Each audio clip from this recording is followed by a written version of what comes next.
Shalom. I'm Eddie Chumney of Hebraic Heritage Ministries, and we welcome you to this week's Focus Israel Report. In this week's report, we're going to be sharing with you regarding an examination of the history of the relationship between the Obama administration and Israel, from the viewpoint of former U.S. Ambassador to Israel, Martin Indyk. And it is as follows. In the early days of his administration, U.S. President Barack Obama had a theory about Israel, which proved to be a wrong theory according to Martin Indyk. And the theory went as follows. If Obama could put distance between the United States and Israel, then just maybe he could build up credibility with the Arab world, and as a result, ultimately be in a better position to help Israel negotiate for peace. But here's where things went wrong, says Indyk, a U.S. ambassador to Israel during the Clinton administration, and from 2013 to 2014, a special envoy for Israeli-Palestinian negotiations. Indyk said, after 16 years of Clinton and Bush, of strong affection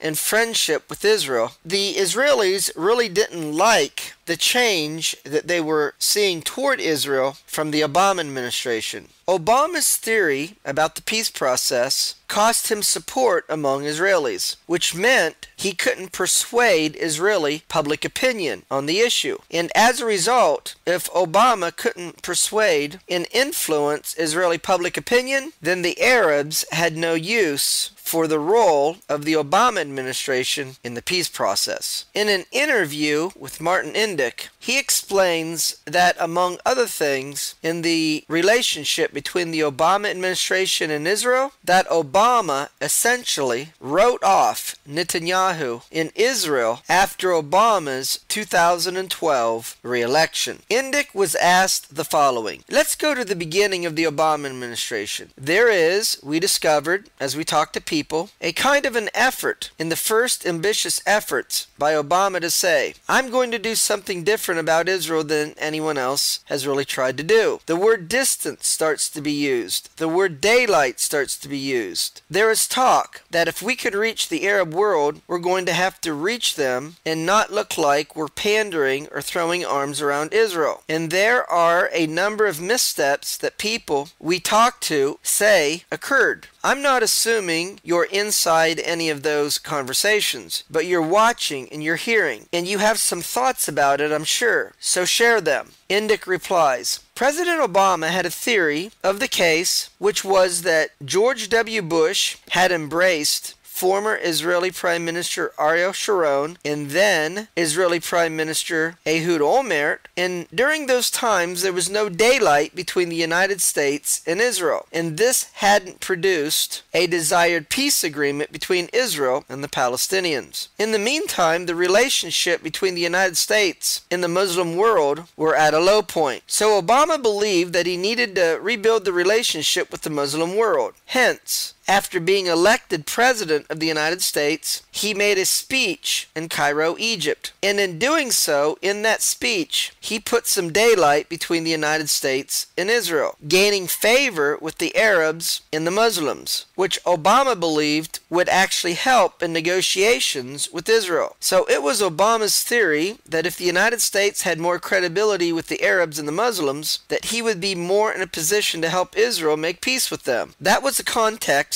in which he went to Saudi Arabia before the Cairo speech, which took place in 2009, because Netanyahu had said, look, I can't do a settlement freeze, but if you get me Saudi Arabia, then it's a different story altogether. So Obama said, oh, let's go to Saudi Arabia. The Saudis wanted him to come anyway, before he went to Cairo, because the Saudi king is the custodian of the two holy mosques, but there was a strong element in Obama's theory of the case that this is going to help Israel, whereas the previous Bush administration policy hadn't really done anything for Israel. It was a wrong theory of the case, as he would come to discover, because by sending a signal to Israel that he was distancing himself from Israel by not going to Israel after Cairo, and don't forget that Obama went to Turkey, Saudi Arabia, Egypt, and he didn't go to Israel. That for Israelis, the combination of not visiting and the speech that Obama made in Cairo sent Israel a very strong signal that Obama didn't like them. And after 16 16 years of Clinton and Bush, of a close and bonding relationship, the Israelis really didn't like that, and they turned against Obama in that moment. What was wrong with the theory is that once Obama lost the Israeli public, he couldn't move the Israeli public because he didn't have the trust that Clinton and Bush had. And if he couldn't move the Israeli public to take a position in the peace process that was favorable to the Arabs, then the Arabs viewed that they didn't have any use for Obama either. The Arabs didn't want Obama to turn against Israel. They wanted him to cause Israel to agree to their demands. And if Obama was going to get Israel to agree to the Palestinian demands, then this could not be achieved if Obama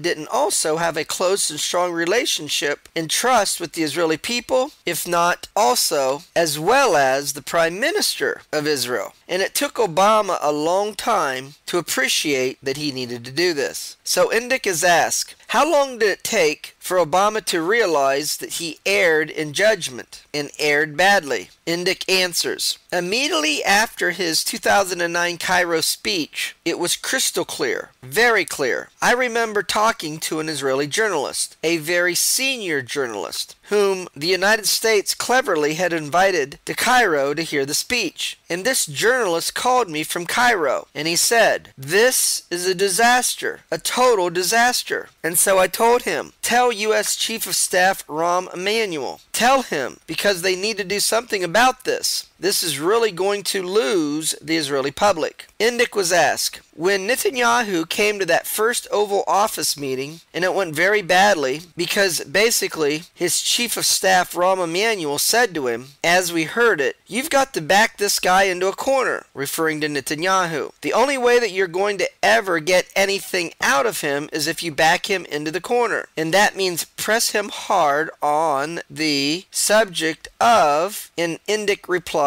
the settlements. The question continues. That was a miscalculation. He came to talk about Iran, and he knew the president himself was a little worried about Iran. I think he wanted yes or no. He wanted to have a discussion about what are we going to do about this thing or not. Indik replies, I'm not sure that it was such a mistake to back him into the corner, because what it actually produced was Netanyahu's 2009 Bar Ilan speech, where he endorsed the two-state solution and a demilitarized Palestinian state. Actually, I didn't talk to Netanyahu much in those days. He had other things to do, and I wasn't a U.S. ambassador to Israel anymore. But I remember we had one meeting just after the Bar Ilan speech, and Netanyahu said to me, all right, I've said it. Can we now get on with Iran? Can we now focus on Iran? I took away from that Netanyahu really was obsessed about Iran. That was his main concern. Clearly, Obama was worried about the Palestinians. So if he could buy him off with some rhetoric, like he tried to buy Clinton off with a handshake with Arafat, okay, let's now focus on the real issue here. I think that it was important for the president to make clear that the Palestinian issue was important to him and important to the United States. The problem was demanding a total settlement freeze and then negotiating with Netanyahu something less, because the United States said publicly that a total settlement freeze was an American objective. And U.S. Secretary of State Hillary Clinton said, not one house. Then George Mitchell, the special envoy, got into a negotiation with Netanyahu, and they ended up with a moratorium in the West Bank, which was actually important and worth something. But by that point, they had set the bar so high that there was no way that Palestinian President Mahmoud Abbas could at that point accept anything less than a full settlement freeze, which is what they actually delivered. So it was a settlement moratorium for 10 months. And it took 8 months to get Palestinian leader Mahmoud Abbas into the room to discuss the subject of peace with Netanyahu. And I think that was the problem. The objective was unattainable. And for some reason, they didn't understand that from the get-go. With an unattainable objective, they ended up with something less. And finally, they get the Israelis in place, wherein Israel agrees to a 10-month settlement freeze, Israelis. However, they lost the support of the Palestinians. Indik is asked. Now let's go to the Arab Spring of 2011. Obama makes the Cairo speech in 2009. Then in 2011, Obama goes to the U.S. State Department, delivers it, and mentions the 1967 borders. It's the day before Netanyahu is coming to the country. They have the office meeting. They have the lecture afterward. As you observed that happening from your perch, what do you see happening, and how does that strike you?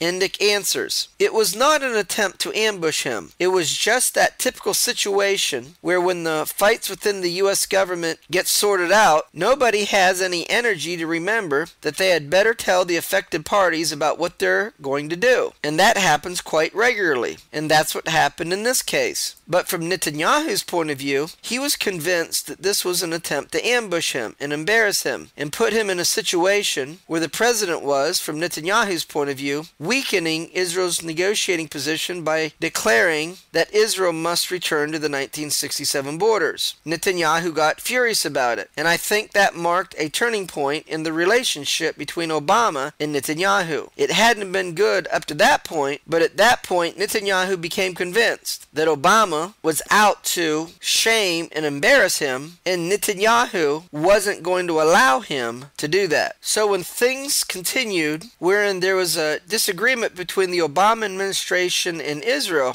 regarding how to deal with the Iranians attempting to acquire a nuclear weapon, these events all led to Obama essentially writing off or not wanting to have anything to do with Netanyahu after Obama's 2012 re-election. In a separate interview, former Israeli ambassador to the United Nations and longtime political advisor to Israel Prime Minister Benjamin Netanyahu, Dor Gold, said, "You can't try and railroad Israel into doing things that Israel feels is so dangerous." In his interview, Dor Gold was asked, when the Arab Spring begins in 2011, the President of the United States 3 months later, in May of 2011, gives a speech from the U.S. State Department. It not only reveals that Obama is ecstatically happy over what he perceives as a potential explosion of democracy all over the region, but it also includes the idea of Israel returning to the 1967 borders. He replies, "These are lines. They're not borders. They're lines." So the interviewer says, "Lines. Take me there and give me your impressions of the event and the meaning of those events to various Israeli officials." He said, "I was a private citizen at the time. I was running a think tank called the Jerusalem Center for Public Affairs. We were having a board meeting to approve my new budget. So my board had all come in and I'm sitting with them. My secretary comes rushing in and she says, 'Dor, the Prime Minister of Israel is on the phone.' So I walk into his office and where his desk is, and he's surrounded by his top advisors. He's on a speakerphone to U.S. Secretary of State Hillary Clinton. While I won't go into detail what was said, I'll just say roughly that Netanyahu had been advised that Obama's speech at the U.S. State Department was about to occur and that it contained reference to the 1967 lines. And Netanyahu was not happy. At that time, there was an exchange between U.S. Secretary of State Hillary Clinton and Netanyahu. But this was a fundamental change in U.S. policy. This had been a cornerstone of U.S.-Israeli diplomacy for years. And now all of a sudden talk about the 67 lines, even with a little land swap. It is a fundamental shift in U.S. policy. That's why it wasn't so well received in Israel. Well, that's going to conclude this week's report, where we shared with you regarding an examination of the history of the relationship between the Obama administration and Israel from the viewpoint of former U.S. Ambassador to Israel, Martin Indik, and how this affects where the relationship stands today. Until we do it again, Shalom in Yeshua the Messiah.